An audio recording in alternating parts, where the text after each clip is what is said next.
42개월, 1600회, 사고 제로. 이 세 개의 숫자가 세계 항공 역사를 다시 쓰고 있다. 미국이 스텔스 전투기 개발 과정에서 10년 넘게 추락사고와 씨름할 때, 유럽이 수조 원을 쏟아붓고도 시험 비행 일정을 수차례 연기할 때, 한반도 남쪽 끝자락에서 이름도 생소한 나라가 해낸 일이다. 구독과 좋아요로 대한민국을 응원해주세요. 댓글로 대한민국 파이팅 남겨주시면 더 많은 분들께 이 이야기가 전해집니다. 초음 속 전투기를 만들었다. 그것도 처음 만들면서 단 한 번의 추락도 없이. 2022년 7월 19일 경남 사천의 활주로에서 한 대의 전투기가 하늘로 솟아올랐고 그 순간을 지켜보던 전직 항공우주연구원은 훗날 이렇게 회고했다. 손이 떨렸습니다. 30년을 기다린 순간이었으니까요. 저 비행기가 추락하면 모든 게 끝이라고 생각했습니다. 그런데 날았습니다. 정말로 날았습니다. 그로부터 42개월이 지난 2026년 1월 방위사업청은 공식 발표를 내놓았는데 1만 3천 개 이상의 시험 조건을 모두 통과했으며 블록 1 개발이 완료되었다는 내용이었다. 세계 항공 전문가들은 경악했는데 신형 전투기 개발에서 시험 비행 무사고는 거의 불가능에 가까운 일이기 때문이다. 미국의 최신의 스텔스기조차 2018년 첫 추락 이후 2022년과 2025년까지 크고 작은 사고가 이어졌으며 텍사스에서 알래스카에서 남중국해에서 수천억 원짜리 전투기들이 불꽃이 되어 사라졌다. 그런데 이 나라는 달랐다. 처음 만드는 초음 속 전투기로 선진국들이 수십 년에 걸쳐 쌓아 올린 기술의 벽을 단숨에 뛰어넘은 것이다. 이제 질문을 던져야 한다. 도대체 어떻게 가능했던 것일까? 불과 50년 전만 해도 이 나라에는 전투기를 만들 기술이 없었고 설계도면을 그릴 인력도 없었으며 부품 하나 제대로 깎아낼 공작기계도 갖추지 못한 상태였다. 있는 거라곤 미국에서 건네받은 낡은 전투기들 뿐이었다. 1970년대 초반 한반도의 하늘을 지키던 것은 팬텀과 타이거였는데 둘 다 미국이 만든 전투기였다. 미국이 주면 받았고 미국이 수리해주면 날렸고 미국이 부품을 끊으면 창고에 세워둘 수밖에 없는 처지였다. 자주국방이라는 말이 무색한 시절이었으며 적의 전투기가 영공을 침범해도 미국의 허락 없이는 제대로 대응조차 못하던 시대였다. 그때 한 가지 결심이 내려졌다. 우리 손으로 만들자는 것이었다. 전투기를, 하늘을 지킬 무기를 남의 손에 맡겨둘 수 없다는 각오였다. 그 결심이 50년 후 어떤 결과를 만들어냈는지 세상은 목격하고 있다. 2025년 기준으로 이 나라가 만든 경전투기와 훈련기는 6개국에 150대 넘게 팔려나갔는데 필리핀에서, 인도네시아에서, 폴란드에서, 이라크에서, 말레이시아에서, 태국에서 한국산 전투기가 하늘을 가르고 있으며 수출 규모만 12조 원에 달한다. 그리고 이제 본격적인 수출 전쟁이 시작되려 한다. 보라매라는 이름의 전투기가 양산 라인에 올랐으며 블록 1은 대당 1200억 원 블록, 이는 1600억 원이 넘는 가격표가 붙었는데도 사겠다는 나라들이 줄을 서고 있다. 필리핀은 아예 구매 의사를 공식화했고 말레이시아 공군 참모총장은 차세대 전투기 사업에서 이 전투기를 최우선 후보로 검토하겠다고 밝혔으며 폴란드에서, 아랍에미리트에서, 사우디아라비아에서 관계자들이 직접 와서 조종석에 앉아보고 돌아갔다. 방산업계의 한 관계자는 이런 말을 했다. 전투기 수출은 국력의 상징입니다. 미국, 러시아, 중국, 프랑스, 영국, 스웨덴, 이 나라들만 해왔던 일이에요. 자국산 전투기를 만들어서 다른 나라에 파는 것, 그게 되는 나라가 전 세계에 10손가락 안에 듭니다. 이제 우리도 그 반열에 올라선 겁니다. 10손가락 안에 드는 나라. 그것도 전투기 불모지에서 시작해서 절반 세기 만에 도달한 위치다. 이 이야기는 단순한 성공담이 아니다. 불가능을 가능으로 바꾼 사람들의 기록이며 좌절과 실패를 딛고 일어선 도전의 연대기다.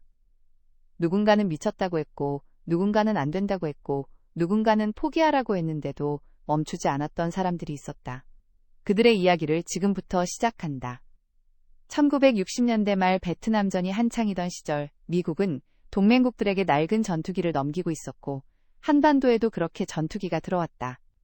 타이거라는 별명의 소형 전투기였는데 미국에서는 이미 이 선급으로 밀려난 기종이었다. 그래도 감사히 받았고 받을 수밖에 없었는데 선택권 자체가 없었기 때문이다. 그 시절 공군의 한 조종사는 이런 말을 남겼다. 새 비행기가 온다고 해서 기뻤습니다. 막상 받아보니 미국에서 수년간 굴린 중고였어요. 기체 곳곳에 수리 흔적이 있었고 계기판 숫자도 잘 안 보이는 것들이 있었습니다. 그래도 우리 것이 없으니 어쩌겠습니까? 그걸 타고 하늘을 지켜야 했습니다. 미국의 안보우산 아래서 미국이 주는 무기를 받아 쓰면서 자존심 따위는 접어둘 수밖에 없었다. 북쪽에서는 소련제 최신 전투기들이 날아다녔고 미그라는 이름의 그 전투기들은 속도도 빨랐고 화력도 강했으며 기술 격차는 점점 벌어지고 있었다. 남쪽의 하늘은 미국의 손에 맡겨진 채 불안하게 유지되고 있었다. 그때 한 가지 사건이 터졌다. 1968년 북쪽의 무장공비들이 서울 한복판까지 침투했는데 대통령을 노린 습격이었다. 충격은 엄청났고 우리 힘으로 지켜야 한다는 목소리가 터져 나왔으며 자주국방이라는 단어가 시대의 화두가 되었다. 전투기를 우리 손으로 만들겠다는 꿈은 그렇게 시작되었다. 불가능해 보였고 실제로 불가능에 가까웠다. 당시 이 나라의 1인당 국민소득은 $200도 안 됐으며 자동차 공장도 변변치 않았고 제철소가 막 지어지기 시작할 때였다. 그런 나라에서 초음 속으로 하늘을 가르는 전투기를 만든다고 했으니 세상 어디에도 그런 선례는 없었다. 그런데 포기하지 않은 사람들이 있었다. 미국 유학을 마치고 돌아온 공학자들과 군복을 입고 하늘을 지키던 조종사들과 허허벌판에 공장을 세우던 기술자들이 불가능이라는 말을 믿지 않았는데, 아니, 믿을 여유가 없었던 것이다. 나라가 망하면 자신들도 끝이었으니까. 1970년대 중반 제공호라는 이름의 프로젝트가 시작되었다. 이름 그대로 하늘의 제공권을 확보하겠다는 의지를 담았으며 미국에서 들여온 전투기를 뜯어보고 설계도면을 그리고 부품을 하나씩 국산화해 나갔다.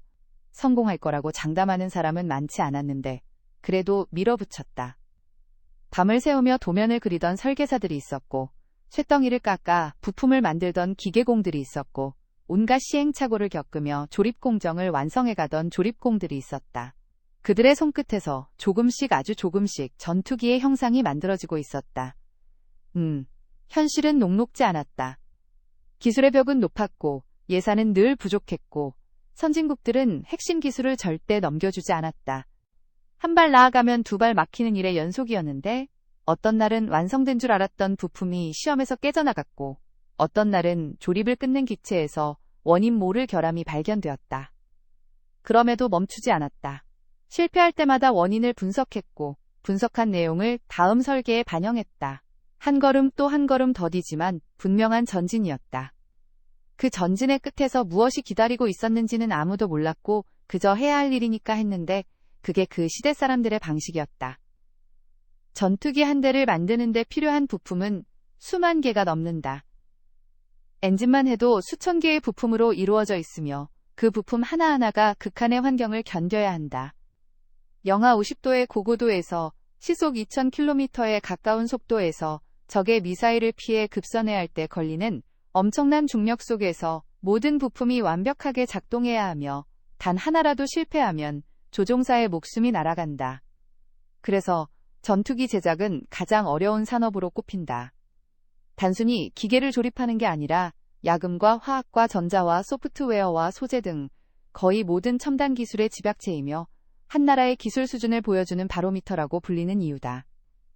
1980년대에 접어들면서 제공호 프로젝트의 성과를 바탕으로 새로운 도전이 시작되었다.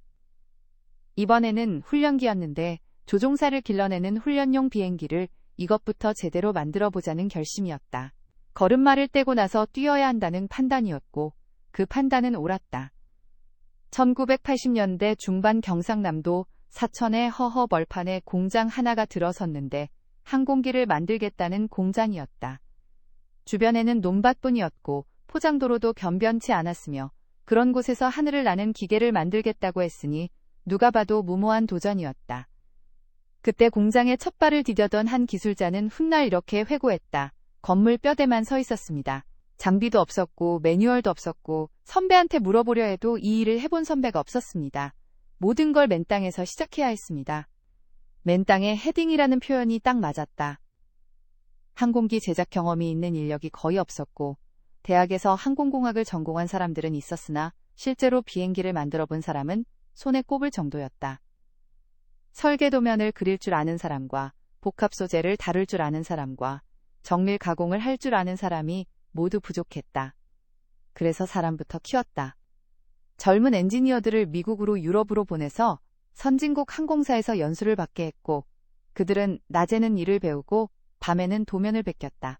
복사기 앞에서 밤을 새운 날이 한두 번이 아니었으며 가져올 수 있는 건 다 가져왔고 머릿속에 담을 수 있는 건 다 담아왔다.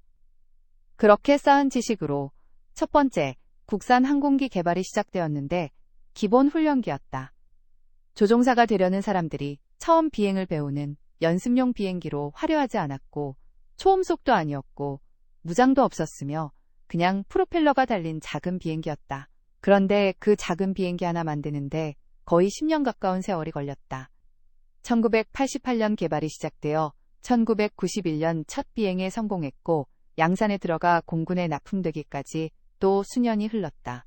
작은 훈련기 하나에 그토록 오랜 시간이 걸린 이유는 모든 게 처음이었기 때문이다. 날개 하나를 만들어도 수십 번 실패했는데 복합 소재로 날개를 성형하는 과정에서 기포가 생겼고 기포가 있으면 비행 중 날개가 갈라질 수 있었기에 기포를 없애는 공정을 개발하는 데만 수개월이 걸렸다. 동체 조립 과정에서는 밀리미터 단위의 오차도 허용되지 않았는데 조금만 어긋나도 비행 중 진동이 생기고 진동이 커지면 기체가 공중분해될 수 있었기 때문이다. 시험 비행은 더 험난했다. 처음 만든 비행기를 하늘에 띄운다는 건 목숨을 거는 일이었고 시험 조종사들은 매번 유서를 쓰고 조종석에 올랐다. 세계 항공 역사에서 시험 비행 중 순직한 조종사는 수백 명에 달하는데 새로운 비행기는 언제 어떤 문제가 터질지 아무도 모르며 설계상으로는 완벽해도 실제 비행에서는 예상치 못한 변수가 튀어나오기 때문이다. 첫 시험 비행날 활주로 끝에 소방차와 구급차가 대기하고 있었고 엔지니어들은 관제탑에서 숨을 죽이고 지켜봤다. 기체가 활주로를 달리기 시작했고 속도가 붙었고 앞바퀴가 땅에서 떨어졌으며 기체 전체가 공중으로 떠올랐다. 그 순간 관제탑에서 환호성이 터져나왔고 누군가는 울었고 누군가는 얼싸안았다.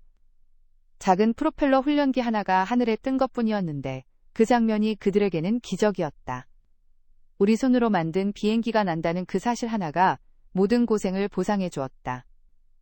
이 훈련기의 성공은 단순한 기술적 성취가 아니었다.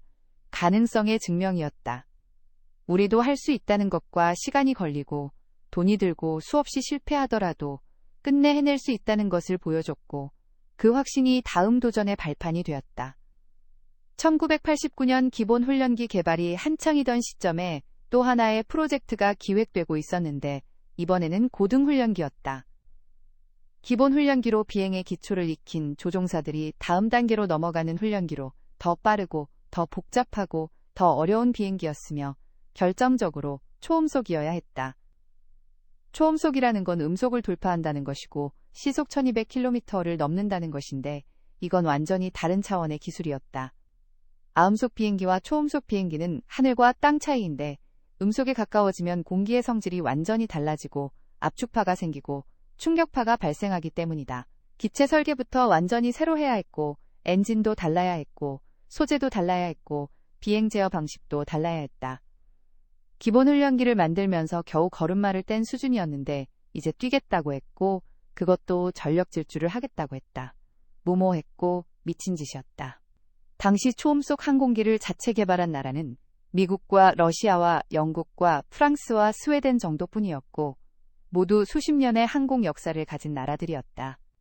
반면 이 나라는 이제 막 프로펠러 훈련기를 만든 수준이었다. 그런데도 밀어붙였다. 왜 그랬을까? 당시 결정에 참여했던 한 관계자의 말이 실마리를 준다. 미국한테 고등훈련기를 사려면 대당 수백억 원이었습니다. 그것도 최신형이 아니라 그들이 쓰다 남은 중고였어요. 돈 주고 사도 핵심 기술은 안 알려줬습니다. 영원히 그들한테 끌려다닐 수는 없었습니다. 한 번은 우리 힘으로 해봐야 했습니다. 자존심만의 문제가 아니었고 실리의 문제이기도 했다. 전투기를 남의 나라에서 사오면 평생 그 나라에 종속되는데 부품을 사야 하고 정비 기술을 배워야 하고 업그레이드를 요청해야 하며 그 모든 과정에서 을의 위치에 설 수밖에 없다. 값을 올려 불러도 방법이 없고 안 팔겠다고 하면 하늘을 못 지키게 되니 그 굴레에서 벗어나려면 직접 만드는 수밖에 없었다. 1992년 고등훈련기 개발 사업이 본격적으로 시작되었고 미국의 항공 대기업과 손을 잡았는데 혼자 힘으로는 불가능했기 때문이다. 그들의 기술을 빌리되 핵심은 우리가 익히겠다는 전략이었으나 미국 측은 기술 이전에 소극적이었다. 핵심 기술은 블랙박스로 묶어서 열어보지도 못하게 했는데 그래도 배울 수 있는 건 다 배웠고 어깨너머로라도 익혔다. 개발 기간은 10년이 넘게 잡혔고 투입 예산은 2조 원을 훌쩍 넘었다. 나라 전체의 운명을 건 도박이었는데 실패하면 천문학적인 돈이 공중으로 날아가는 것이었고 성공해도 과연 쓸만한 물건이 나올지 장담할 수 없었다. 개발 과정은 예상대로 험난했고 아니 예상보다 더 힘들었다. 초음속 비행에서 발생하는 공력 문제와 고온고압을 견디는 소재 개발과 복잡한 비행 제어 소프트웨어까지 하나를 해결하면 또 다른 문제가 터졌다. 일정은 계속 밀렸고 예산은 계속 늘어났으며 비관론이 고개를 들었다. 접어야 하는 거 아니냐는 말이 나왔다. 그때 현장의 엔지니어들은 이를 악물었다. 여기서 포기하면 그동안 쏟아부은 모든 게 물거품이 되고 다시는 이런 기회가 오지 않을 수도 있다는 생각이었다. 퇴근 시간이 사라졌고 주말이 사라졌고 가족의 얼굴을 못 보는 날이 수두룩했으며 공장에서 쪽잠을 자고 다시 일하는 날들이 이어졌다. 2002년 8월 드디어 첫 시제기가 완성되었다. 매끈한 곡선의 동체와 삼각형에 가까운 날개와 단발 엔진을 품은 날렵한 뒷모습이 기존의 어떤 훈련기와도 달랐다.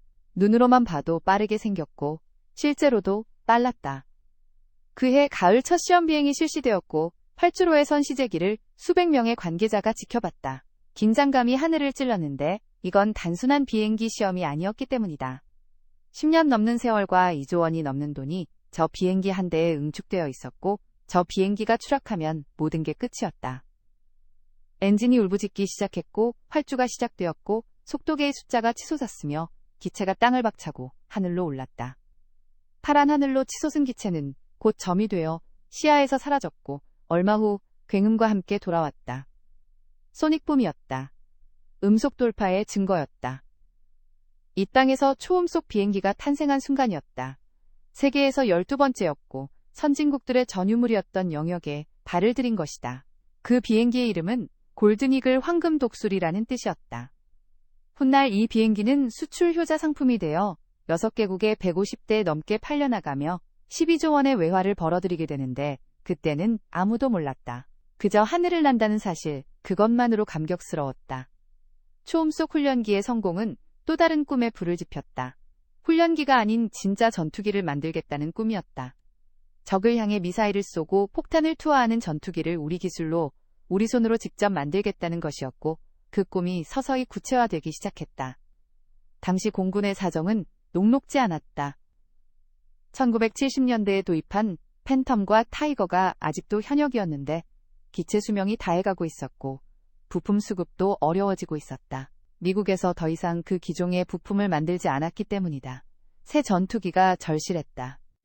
미국에서 사오는 방법이 있었고 실제로 신형 전투기 도입 사업이 진행되고 있었다. 그런데 가격이 문제였는데 대당 수백억 원이었고 100대를 사면 수조 원이 필요했다. 사도 끝이 아니었는데 유지보수 비용이 또 들었고 업그레이드 비용이 또 들었으며 미국 회사가 가격을 올려 불러도 방법이 없었다.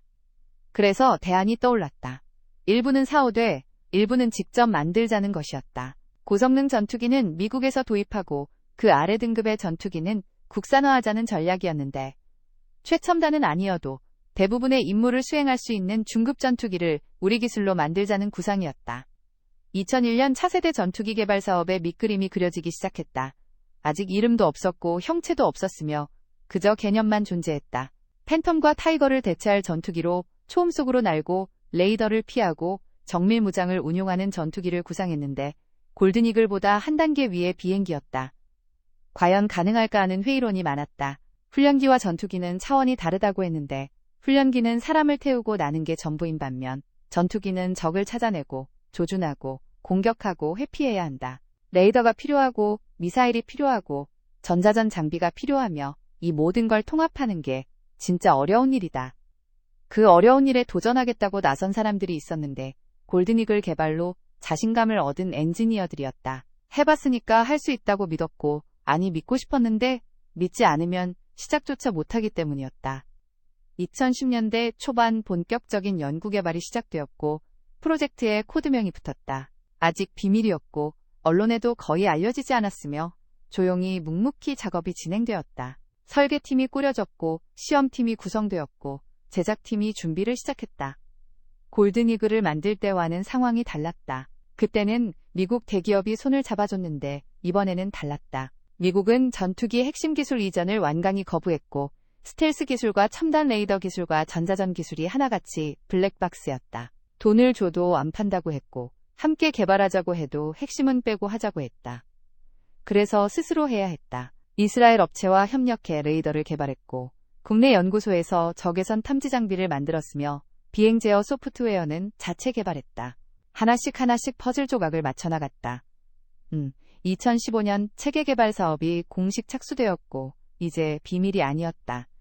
온 국민이 지켜보는 프로젝트가 되었으며 기대와 우려가 교차했다. 정말 될까 하는 의문과 또 실패하면 어쩌지 하는 걱정과 세금 낭비 아니냐는 비판까지 온갖 말이 쏟아졌다.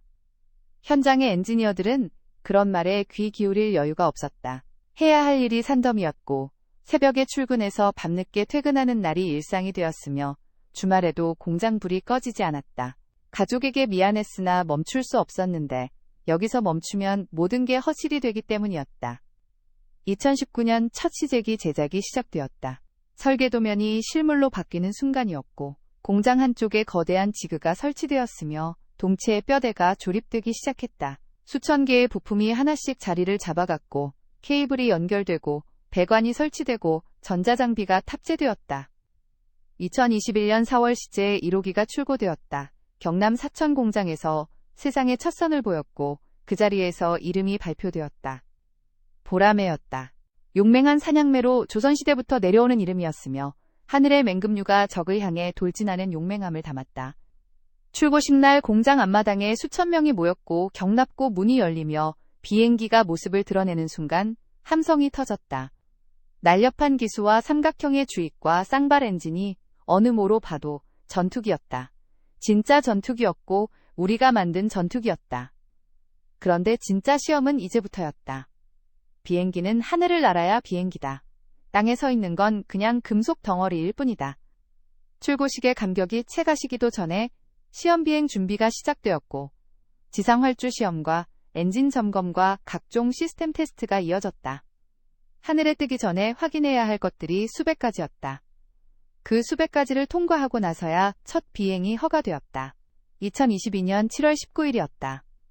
그날 아침 사천 공장의 활주로에는 팽팽한 긴장감이 감돌았고 수백 명의 관계자들이 숨을 죽이고 지켜보는 가운데 시제기가 활주로 끝에 섰다. 조종석에 앉은 시험 조종사는 베테랑이었으나 그날만큼은 손에 땀이 났다고 훗날 회고했다. 수천 번 시뮬레이션을 돌렸고 모든 시스템을 점검했지만 실제로 하늘에 뜨는 건 다른 문제입니다. 처음 만든 비행기는 어떤 변수가 튀어나올지 아무도 모릅니다. 각오하고 조종관을 잡았습니다. 엔진에 시동이 걸렸고 특유의 굉음이 활주로를 뒤흔들었다. 기체가 천천히 움직이기 시작했고 속도가 붙었고 활주로 위를 내달렸다. 그리고 마침내 바퀴가 땅에서 떨어지는 순간이 왔다. 기체가 하늘로 솟아올랐고 점점 작아지더니 푸른 하늘 속으로 사라졌다. 관제탑에서는 아무도 말이 없었다. 숨소리조차 들리지 않았다. 무선에서 조종사의 목소리가 들려왔다. 비행 정상. 모든 시스템 이상 없음. 그제야 환호성이 터졌고 누군가는 주저앉아 울었고 누군가는 서로 얼싸안았다. 30분 뒤 기체가 무사히 착륙했고 조종사가 조종석에서 내려왔다. 그는 두 손을 번쩍 들어 올렸고 그 모습을 본 사람들이 다시 한번 함성을 질렀다. 이 땅에서 만든 전투기가 하늘을 날았다. 꿈이 현실이 된 순간이었다. 그런데 이건 시작일 뿐이었다. 첫 비행 성공은 긴 여정의 첫걸음에 불과했고 앞으로 수천 번의 시험 비행이 남아 있었다. 모든 고도에서, 모든 속도에서, 모든 기동에서 비행기가 제대로 작동하는지 확인해야 했다. 무장 장착 시험과 레이더 성능 시험과 전자전 장비 시험까지 검증해야 할 항목이 13,000개가 넘었다. 보통 신형 전투기 개발에서 시험 비행은 가장 위험한 단계다. 세계 항공 역사를 보면 시험 비행 중 추락 사고가 심심치 않게 발생했는데 미국의 최신의 스텔스기도 시험 비행 과정에서 여러 차례 추락했고 유럽의 전투기들도 마찬가지였다. 새로운 비행기는 아무리 설계를 잘해도 예상치 못한 결함이 나타나기 마련이고 그 결함이 치명적일 경우 추락으로 이어진다. 그래서 세계가 주목했다. 이 나라가 처음 만드는 전투기가 시험 비행을 무사히 마칠 수 있을까? 선진국들도 수십 년 경험을 쌓고도 사고를 피하지 못하는데 신생 항공국이 과연 해낼 수 있을까? 회의적인 시선이 많았다. 그러나 결과는 예상을 뒤엎었다. 42개월 동안 1600회의 시험 비행이 진행되었는데 단 한 건의 사고도 없었다.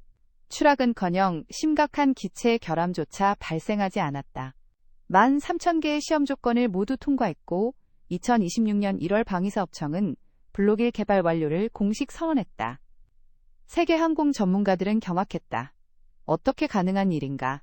처음 만드는 전투기로 무사고 기록을 세우다니. 이건 기적에 가까운 성과였다. 비결이 뭐냐는 질문에 한 엔지니어는 이렇게 답했다. 철저한 준비였습니다. 실제 비행 전에 시뮬레이션을 수천 번 돌렸고 지상시험만 수백 회를 진행했습니다. 조금이라도 의심스러운 부분이 있으면 비행을 미뤘습니다. 무리하지 않았습니다. 한 번의 사고가 모든 걸 끝낼 수 있다는 걸 알았기 때문입니다.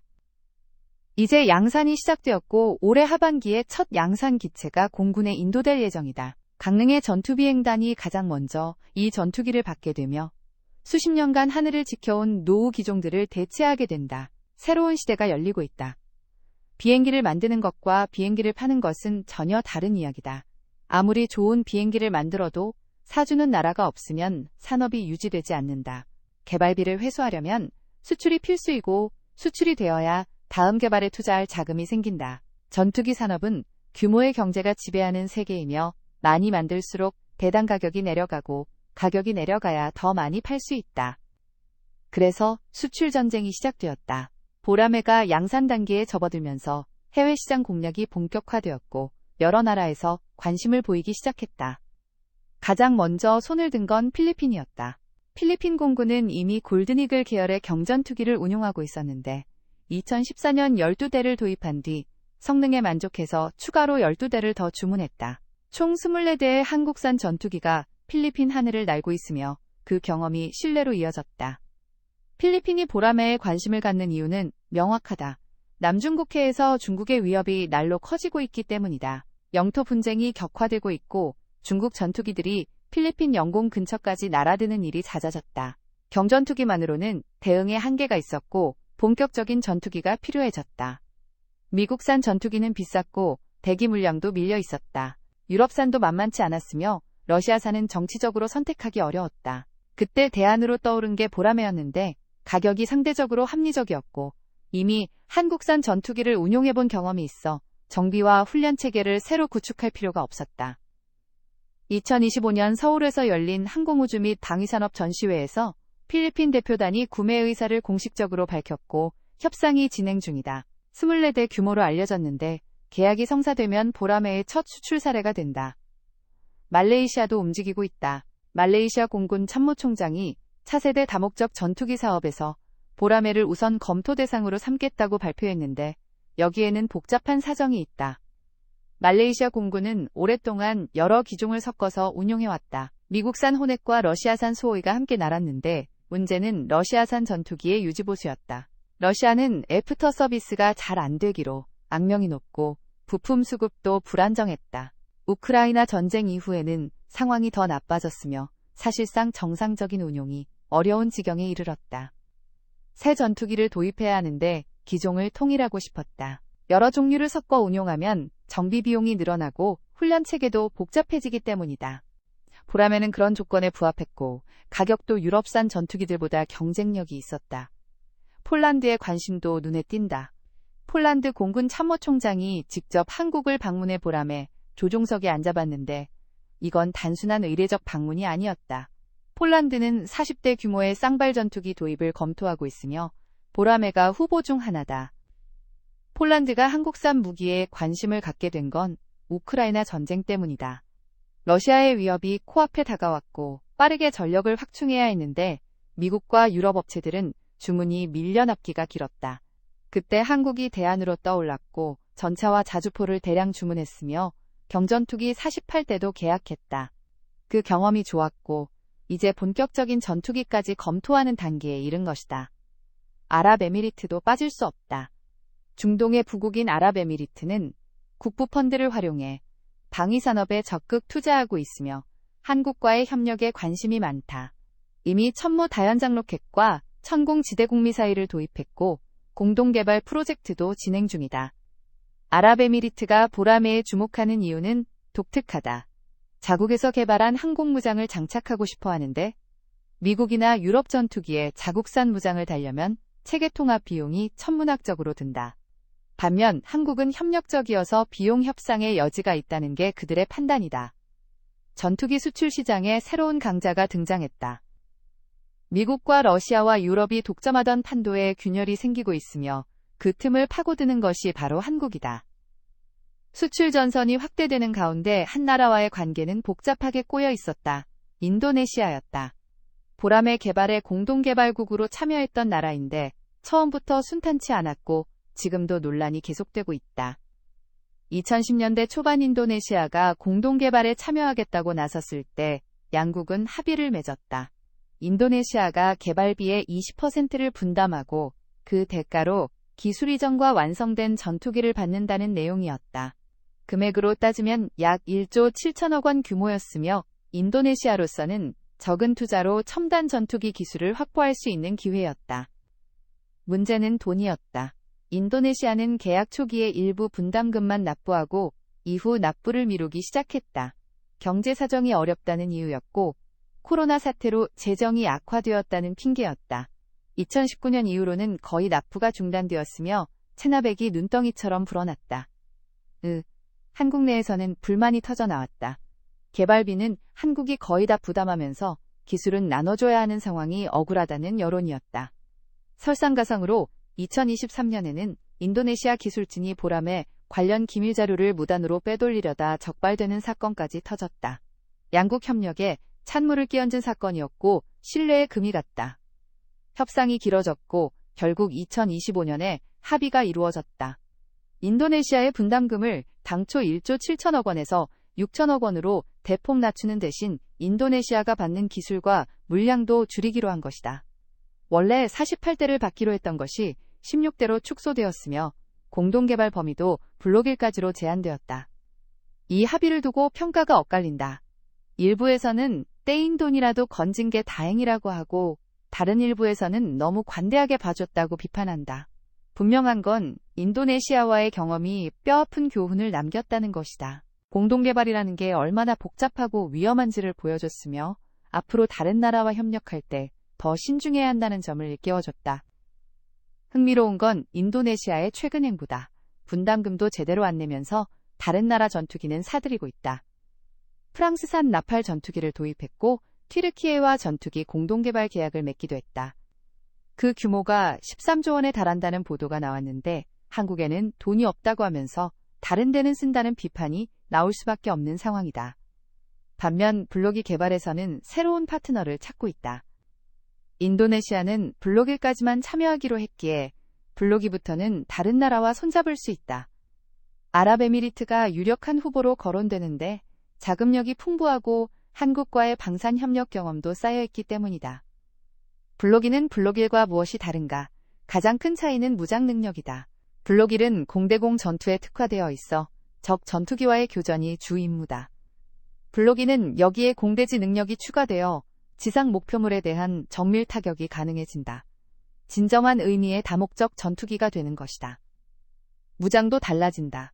블록1에는 유럽산 미티어 공대공 미사일이 장착되는데 이 미사일이 문제다. 성능은 좋지만 가격이 발당 60억 원에 달한다. 전투기 한 대에 4발을 장착하면 그것만 240억 원이니 비행기 가격의 상당 부분을 미사일이 차지하는 셈이다. 그래서 국산 미사일 개발이 추진되고 있다. 장거리 공대공 미사일을 자체 개발해서 미티어를 대체하겠다는 계획인데 2035년 이후에 양산될 것으로 예상된다. 국산 미사일이 완성되면 해외 의존도가 낮아지고 수출 경쟁력도 높아진다. 미사일까지 패키지로 팔 수 있기 때문이다. 전투기만 파는 게 아니라 무장과 정비와 훈련까지 묶어서 파는 것이 세계 방산 시장의 흐름이다. 그 흐름에 올라타기 위한 준비가 착착 진행되고 있다. 보라매가 세계 시장에서 경쟁해야 할 상대는 만만치 않다. 미국의 F-16이 가장 큰 경쟁자인데 1976년에 첫 비행을 한 이래 50년 가까이 생산되고 있으며 전 세계에 3,000대 이상이 날아다니고 있다. 역사상 가장 성공한 전투기 중 하나다. F-16의 강점은 검증된 신뢰성과 방대한 운용 경험이다. 수십 개 나라가 운용하고 있어 부품 수급이 원활하고 정비 인프라가 잘 갖춰져 있다. 엔진도 두 종류 중에서 고를 수 있어 가격 협상에 유리하며 성능 개량 사업도 지속적으로 이루어지고 있다. 게다가 F-16은 개발 당시부터 피로도 테스트를 철저히 진행했다. 일정 시간 비행하면 기체의 어느 부분에 손상이 가는지 데이터가 축적되어 있어 그 부분만 교체하면 된다. 덕분에 기체 수명이 길고 유지비가 상대적으로 낮다. 그런 F-16을 상대로 어떻게 경쟁할 것인가? 방산업계 관계자의 말이 힌트를 준다. F-16은 좋은 비행기입니다. 그런데 기본 설계가 50년 전이에요. 아무리 개량해도 태생적 한계가 있습니다. 자전거에 모터를 달아도 오토바이가 안 되는 것처럼요. 보라매는 처음부터 4.5세대로 설계되었습니다. 출발점 자체가 다릅니다. 4.5세대라는 표현이 핵심이다. 전투기는 세대로 분류되는데 F-16은 4세대에 속하고 미국의 F-35 같은 스텔스기는 5세대에 속한다. 보라매는 그 사이인 4.5세대로 분류되며 스텔스 성능은 5세대보다 낮지만 4세대보다는 훨씬 발전된 전자장비와 센서를 갖추고 있다. 유럽의 전투기들도 경쟁 상대다. 프랑스의 라팔과 유럽 공동 개발의 유로파이터가 대표적인데 둘 다 성능은 우수하지만 가격이 비싸다. 대당 2천억 원을 훌쩍 넘기는 경우가 많아 개발도상국 입장에서는 부담스럽다. 보라매의 가격은 블록 1 기준 대당 1,200억 원, 블록 2 기준 1,600억 원으로 알려져 있다. 유럽 전투기의 3분의 2 수준이니 가격 경쟁력이 있다. 물론 가격만으로 전투기를 선택하지는 않지만 예산이 빠듯한 나라들에게는 중요한 고려 요소다. 납기도 강점이다. 미국과 유럽 업체들은 주문이 밀려 있어 전투기를 받으려면 수년을 기다려야 한다. 우크라이나 전쟁 이후 각국이 군비 확충에 나서면서 대기 시간이 더 길어졌다. 반면 한국은 상대적으로 빠르게 납품할 수 있어 급하게 전력을 확충해야 하는 나라들에게 매력적인 선택지가 된다. 신뢰성도 무시할 수 없다. 42개월간 1,600회 무사고 비행이라는 기록은 그 자체로 강력한 마케팅 포인트다. 처음 만드는 전투기로 이런 성과를 냈다는 건 설계와 제작 품질이 뛰어나다는 증거이며 구매를 검토하는 나라들 입장에서 안심할 수 있는 요소다. 스웨덴의 그리펜도 비교 대상으로 거론된다. 가격 대비 성능이 좋다고 알려진 전투기인데 단발 엔진이라 쌍발인 보라매와 직접 비교하기는 어렵다. 쌍발 전투기를 원하는 나라들에게 보라매는 유럽 전투기보다 저렴한 대안이 될 수 있다. 결국 보라매의 경쟁력은 세 가지로 요약된다. 합리적인 가격과 빠른 납기와 검증된 신뢰성이다. 이 세 가지를 무기로 세계 시장에 도전장을 내밀고 있으며 벌써 여러 나라가 줄을 서고 있다. 전투기 수출은 단순한 무기 거래가 아니다. 수십 년에 걸친 관계의 시작이다. 전투기를 팔면 부품과 정비와 업그레이드까지 따라오고 조종사 훈련과 기술 지원도 필요하다. 한번 관계가 맺어지면 쉽게 끊어지지 않는다. 그래서 전투기 수출을 국가 간 동맹의 상징이라고 부르는 것이다. 보라매의 미래를 이야기하려면 무장 이야기를 빼놓을 수 없다. 전투기는 결국 무기를 실어 나르는 플랫폼이고 어떤 무기를 장착하느냐에 따라 전투 능력이 결정되기 때문이다. 아무리 기체 성능이 뛰어나도 무장이 부실하면 전투에서 이길 수 없고 반대로 무장이 우수하면 기체의 한계를 보완할 수도 있다. 블록 1에 장착되는 주력 공대공 미사일은 유럽산 미티어다.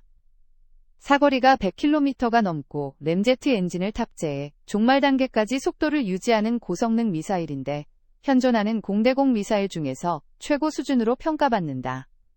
적 전투기가 회피 기동을 해도 따라붙어 명중시키는 능력이 탁월하다. 문제는 가격이다. 발당 60억 원이라는 가격표가 붙어 있어 4발만 달아도 240억 원이 든다.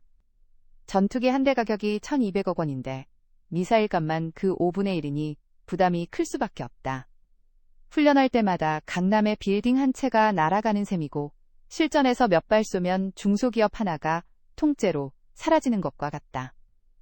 더 큰 문제는 공급 의존이다.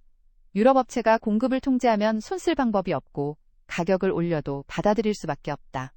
국제 정세가 변하면 공급이 끊길 위험도 있다. 전투기는 우리 것인데 미사일은 남의 것이면 진정한 자주국방이라 할 수 없으며 전시에 미사일이 떨어지면 전투기가 있어도 싸울 수 없게 된다. 미국산 암람 미사일을 쓰면 어떨까 하는 생각도 해볼 수 있는데 이게 안 된다. 미국은 자국산 항공 전자장비를 쓰지 않는 전투기에는 암람을 체계 통합해주지 않는 정책을 고수하고 있다. 보람에는 레이더와 전자전 장비를 국산과 이스라엘산으로 채웠기에 미국 미사일은 선택지에서 제외된다. 그래서 국산 미사일 개발이 추진되고 있다. 장거리 공대공 미사일을 자체 개발해서 미티어를 대체하겠다는 계획인데 올해 중으로 체계 개발 업체가 선정될 예정이다. 국내 방산 대기업들이 경쟁을 벌이고 있으며 2030년대 중반 양산을 목표로 하고 있다. 단거리 공대공 미사일도 개발 중이며 사이드와 잉더급 성능을 목표로 한다. 이것까지 완성되면 보람에는 완전한 국산 무장 체계를 갖추게 된다. 공대지 무장도 마찬가지다. 블로기부터는 지상 목표물을 타격하는 능력이 추가되는데 여기에 쓰일 무기들도 국산화가 진행되고 있다. 장거리 공대지 순항미사일인 철룡은 사거리가 500km에 달하며 2028년경 개발이 완료될 예정이다. 적 방공망 밖에서 발사해 주요 시설을 정밀 타격할 수 있는 무기로 전략적 가치가 높다. 정밀 유도 폭탄도 이미 실전 배치되어 있다. 위성항법 장치를 활용해 목표물에 정확히 떨어지는 폭탄인데 태국과 사우디아라비아에 수출된 실적도 있다. 보라매에는 이 폭탄이 체계 통합되어 장착될 예정이며 기존 전투기들처럼 별도 단말기 없이 기체 시스템과 직접 연동된다. 2030년대 중반이 되면 보라매는 공대공과 공대지 무장을 모두 국산으로 갖추게 된다. 그때가 되면 진짜 승부가 시작된다. 전투기와 미사일을 패키지로 수출할 수 있게 되면 가격 경쟁력이 훨씬 높아지고 구매국 입장에서도 군수 지원이 단순해져 매력적인 선택지가 된다. 미국이나 프랑스처럼 전투기와 무장을 함께 파는 나라의 반열에 오르는 것이다. 엔진은 아직 숙제로 남아있다. 보라매에 장착된 엔진은 미국 제너럴 일렉트릭의 F414로 순수 국산이 아니다. 성능은 검증되었고 신뢰성도 높지만 미국이 수출을 통제하면 생산 자체가 막힐 수 있는 구조다. 당장은 대안이 없어 받아들일 수밖에 없는 상황이며 이 점이 보라매의 가장 큰 약점으로 꼽힌다. 장기적으로는 국산 엔진 개발이 목표다. 블록3에서 국산 엔진을 장착하는 방안이 검토되고 있으나 항공기 엔진은 세계에서 가장 어려운 기술 중 하나로 꼽힌다. 섭씨 1500도가 넘는 고온에서 분당 수만 회 회전하면서도 수천 시간을 버텨야 하는 극한의 기계다. 소재 기술과 정밀 가공 기술과 설계 노하우가 모두 필요하며 개발에 20년 이상 걸릴 수 있다. 당장은 무리하지 않고 차근차근 기술을 축적해 나가는 수밖에 없다. 전투기 산업은 한번 뿌리를 내리면 수십 년간 지속된다. 보라매가 성공적으로 자리를 잡으면 이후에 나올 차세대 전투기 개발의 토대가 된다.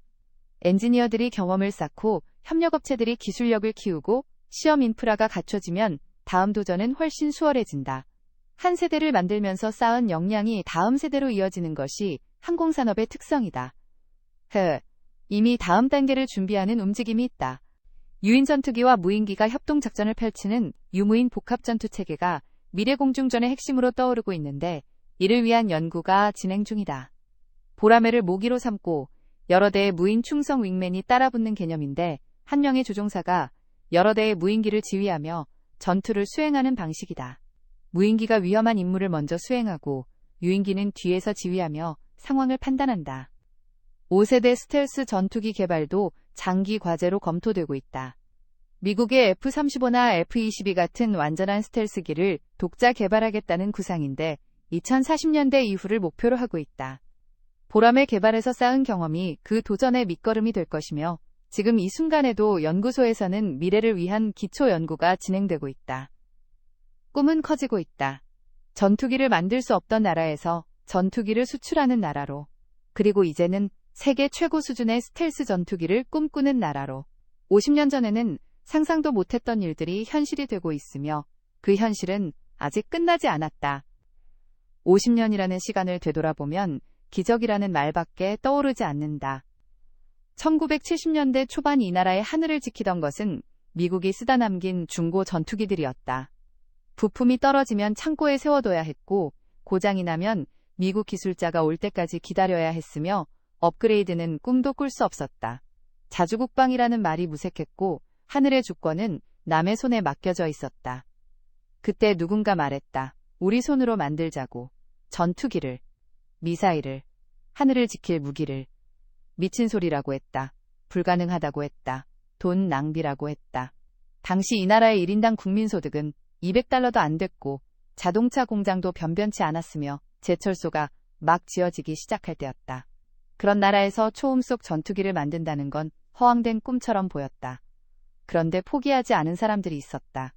밤을 새워 도면을 그리고 쇳덩이를 깎아 부품을 만들고 수천 번의 실패를 딛고 다시 일어선 사람들이 있었다. 그들은 불가능이라는 말을 믿지 않았고 안 된다는 말에 굴복하지 않았으며 언젠가는 될 거라는 믿음 하나로 버텼다. 1980년대에 기본 훈련기가 하늘에 떴다. 작은 프로펠러 비행기였으나 우리 손으로 만든 첫 항공기였다. 그 성공이 다음 도전의 발판이 되었고 2000년대 초반에는 초음 속 훈련기가 음속의 벽을 뚫었다. 세계에서 12번째로 초음 속 항공기를 자체 개발한 나라가 되었으며 그 비행기는 훗날 6개국에 150대 넘게 팔려나가며 12조 원의 외화를 벌어들였다.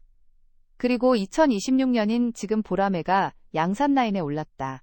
42개월간 1600회 무사고 시험비행이라는 전무후무한 기록을 세우며 세계를 놀라게 했다. 미국도 유럽도 해내지 못한 일을 처음 전투기를 만드는 나라가 해낸 것이다. 필리핀과 말레이시아와 폴란드와 아랍에미리트가 구매 의사를 밝혔고 세계 전투기 시장의 판도가 흔들리고 있다. 이 모든 게 어떻게 가능했을까? 단순히 정부가 돈을 많이 투자해서가 아니다. 단순히 엔지니어들이 똑똑해서도 아니다. 핵심은 포기하지 않는 끈기와 할 수 있다는 믿음과 실패를 두려워하지 않는 도전 정신이었다. 보람의 개발에 참여했던 한 엔지니어의 말이 떠오른다. 수백 번 실패했습니다.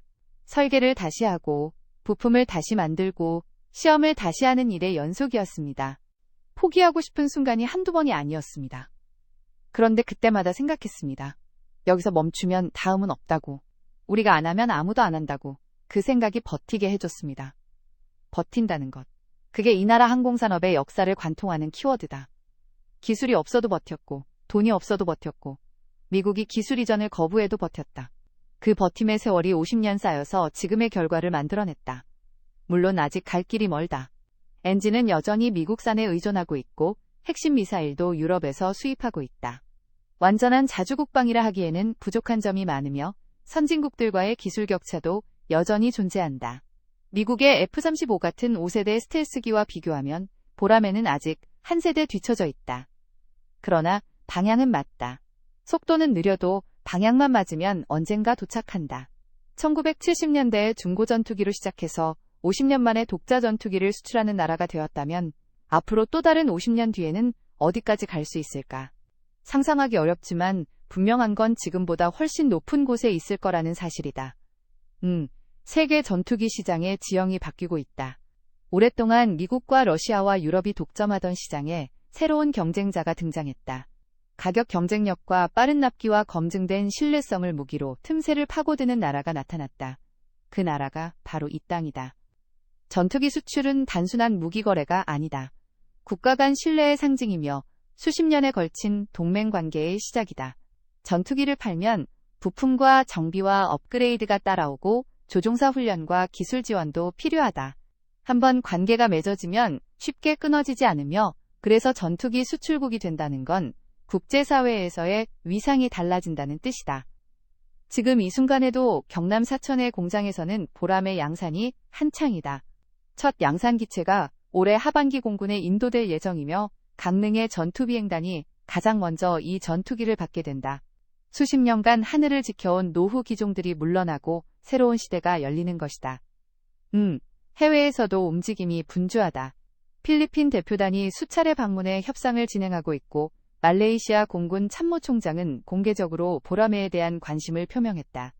폴란드는 이미 한국산 경전투기를 대량 도입한 경험이 있어 본격적인 전투기 구매로 이어질 가능성이 높으며 아랍에미리트는 블록이 공동개발에 참여할 의사를 내비치고 있다. 수출 파이프라인이 50조 원 규모로 추산된다는 분석도 나온다. 과장된 수치일 수도 있으나 관심을 보이는 나라가 많은 건 사실이며 그중 일부만 계약으로 이어져도 엄청난 규모다. 전투기 한 대 가격이 1,000억 원이 넘으니 100대만 팔아도 10조 원이 넘는 외화가 들어온다. 더 중요한 건 산업 생태계다. 전투기 한 대에 들어가는 부품이 수만 개이고 그 부품을 만드는 협력업체가 수백 개다. 전투기 수출이 늘어나면 협력업체들도 함께 성장하고 그 과정에서 기술력이 축적되며 고급 일자리가 창출된다. 항공산업은 대표적인 고부가가치 산업으로 파급 효과가 자동차 산업의 2~3배에 달한다고 알려져 있다. 인력 양성도 빼놓을 수 없다. 보라매 개발에 참여한 엔지니어들은 세계 어디에 내놔도 손색 없는 전문가들이 되었다. 그들이 쌓은 경험은 다음 세대로 전수되고 있으며 대학과 연구소에서는 항공우주 분야 인재 양성이 활발해지고 있다. 젊은 엔지니어들이 보라매를 보며 꿈을 키우고 있고 그들이 미래의 주역이 될 것이다. 도전은 계속된다. 블록이 개발이 곧 착수될 예정이며 공대지 능력이 추가되어 진정한 다목적 전투기가 완성된다. 국산 장거리 공대공 미사일 개발도 본격화되어 2030년대 중반에는 미티어를 대체할 수 있을 것으로 전망된다.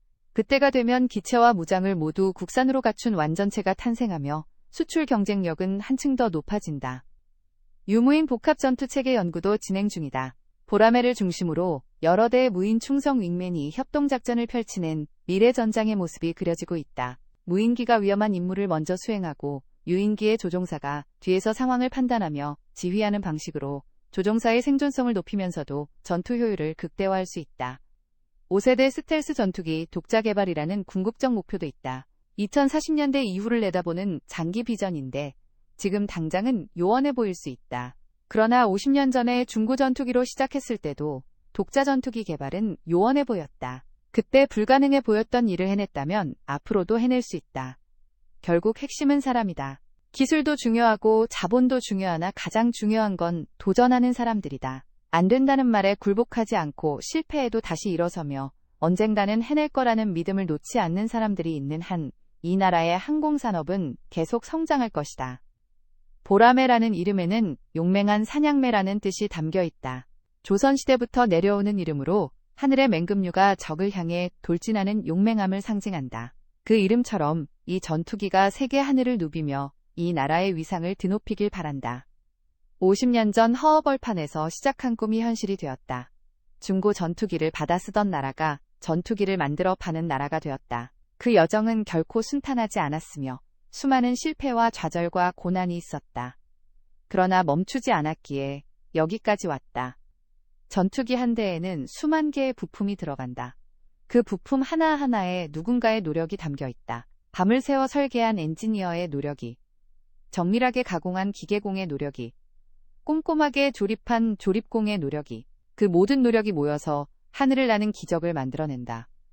이 나라는 늘 그래왔다. 한강의 기적이라 불린 경제성장도 그랬고, 세계를 석권한 반도체 산업도 그랬고, 전 세계를 열광시킨 문화 콘텐츠도 그랬다. 아무것도 없는 데서 시작해서 세계 정상에 오르는 일을 반복해왔다. 불가능해 보이는 도전 앞에서 물러서지 않고 끝내 해내는 것이 이 나라 사람들의 특기다. 보라매도 그 역사의 연장선에 있다. 전투기 불모지에서 시작해 50년 만에 수출국이 되었다. 세계가 놀라고 있고 경쟁국들이 긴장하고 있다. 미국과 유럽이 독점하던 시장에 균열이 생기고 있으며 그 틈을 파고드는 것이 바로 이 땅의 기술이다. 누군가 물었다. 왜 한국인들은 그렇게 열심히 하느냐고. 왜 쉬지 않고 달리느냐고. 대답은 간단하다. 멈추면 뒤처지기 때문이다. 작은 나라에서 살아남으려면 남들보다 더 열심히 해야 하고 더 빨리 배워야 하고 더 높이 올라가야 한다. 그 절박함이 이 나라를 여기까지 끌어올렸다. 보라매가 하늘을 나는 모습을 보면 가슴이 뛴다. 저건 그냥 비행기가 아니다. 저건 50년의 꿈이 날아다니는 것이다. 저건 불가능을 가능으로 바꾼 사람들의 증거다. 저건 이 땅의 저력이 하늘에 새겨진 것이다. 앞으로 이 전투기가 어떤 나라에 팔릴지, 어떤 기록을 세울지 아무도 모른다. 분명한 건 이 여정이 끝이 아니라 시작이라는 것이다. 더 높이, 더 멀리, 더 빠르게. 이 나라의 하늘은 더 넓어질 것이고 이 나라의 날개는 더 강해질 것이다. 세계가 주목하고 있다. 동아시아의 작은 나라가 만든 전투기가 얼마나 멀리 날아갈 수 있는지를. 그 답은 이미 정해져 있다. 한계는 없다. 이 나라 사람들이 그렇게 증명해왔고 앞으로도 증명할 것이다. 보라매가 날아오른다. 푸른 하늘 위로. 50년의 꿈을 싣고 100년의 미래를 향해. 지금까지 긴 영상 시청해주셔서 감사합니다.